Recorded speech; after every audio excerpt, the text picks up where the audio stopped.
আজকের ডিপ ডাইভে আমরা আর কে নারায়ণের একটা অসাধারণ গল্প নিয়ে কথা বলবো, অন্ধ কুকুর। একটা রাস্তার কুকুর আর একজন অন্ধ ভিক্ষুকের সম্পর্ক। একদম। আমাদের লক্ষ্য হলো এই গল্পের মধ্যে যে জটিল বিষয়গুলো আছে, যেমন ধরুন নির্ভরতা, বিশ্বস্ততা, আবার নিষ্ঠুরতা, স্বাধীনতা, এগুলো একটু খুঁটিয়ে দেখা। ঠিক, গল্পটা শুরু কিন্তু একেবারে অন্যরকম। একটা স্বাধীন রাস্তার কুকুর। হ্যাঁ, মানে ওর জন্ম রাস্তায়, বেড়ে ওঠাও বাজারের উচ্ছিষ্ট খেয়ে, শরীরে মারামারির দাগ, রাতে শোয় নর্দমার নিচে। পুরোপুরি স্বাধীন, কিন্তু জীবনটা ছিল ভীষণ কঠিন। একরকম বন্য জীবন, তাই না? হ্যাঁ, কিন্তু এই স্বাধীনতার ছবিটা জরুরি, কারণ এরপরই ওর জীবনে একটা বিরাট পরিবর্তন আসে।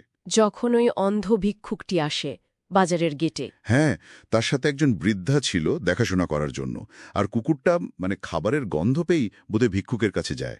আর এখানেই কিন্তু গল্পের মোড়টা ঘোরে।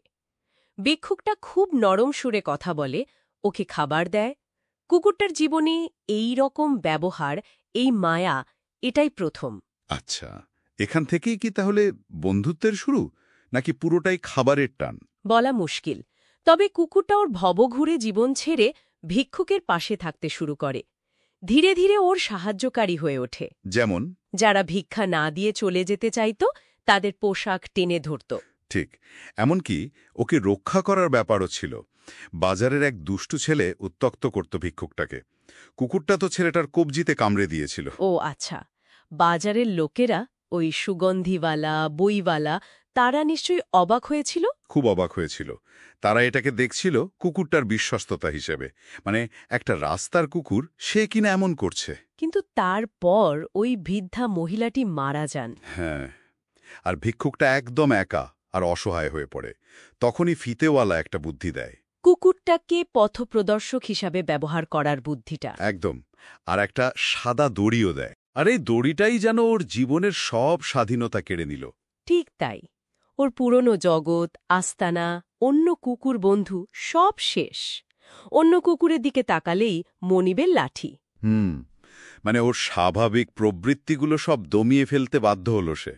আর অদ্ভুতভাবে এর ফলে ভিক্ষুকের আয় বেড়ে গেল, তার জীবনের সেরা সময় যাকে বলে। কিন্তু এখানেই তো সেই নিষ্ঠুর বৈপরীত্যটা, তাই না?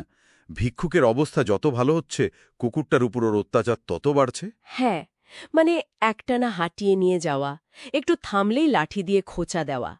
প্রয়োজনটা কখন যে নির্ভেজাল নিষ্ঠুরতায় পাল্টে গেল।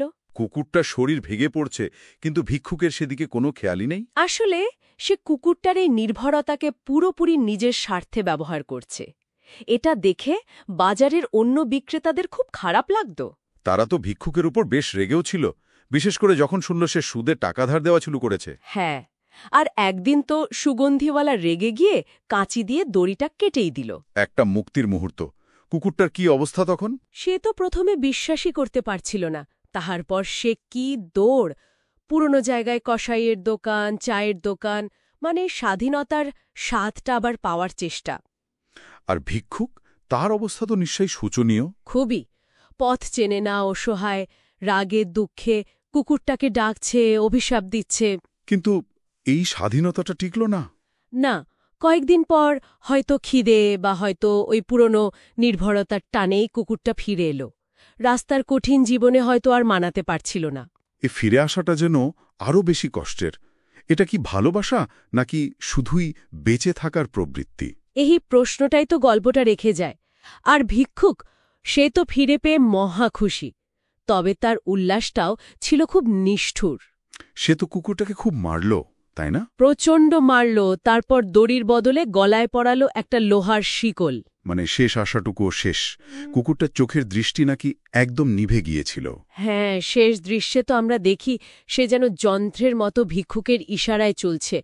বাজারের লোকজনের ওই কথাটা কানে বাজে, মৃত্যুই কেবল ওকে বাঁচাতে পারে। ঠিক। গল্পটা এখানেই শেষ, কিন্তু ভাবনাগুলো থামে না।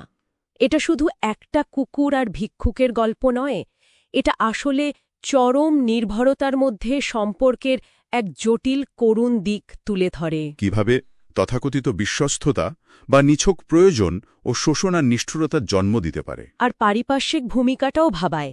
বিক্রেতারা দুঃখ পেয়েছে, দড়ি কেটেছে, কিন্তু শেষ রক্ষা তো করতে পারল না। তাদের হস্তক্ষেপ কি যথেষ্ট ছিল? নাকি পরিস্থিতিটাই এমন ছিল যে অন্য কিছু হওয়ার ছিল না? হয়তো চূড়ান্ত প্রশ্নটা এটাই। এরকম চরম নির্ভরশীলতার মুখে দাঁড়িয়ে স্বাধীনতা বা পছন্দের কি আদৌ কোনো দাম থাকে? কুকুরটার ভাগ্য কি আগে থেকেই লেখা ছিল, ওর অসহায়ত্ব আর ভিক্ষুকের প্রয়োজন মিলিয়ে? সত্যি কি মৃত্যুই ছিল ওর একমাত্র মুক্তি? এই প্রশ্নগুলো নিয়েই হয়তো আমাদের আজকের আলোচনা শেষ করতে হচ্ছে।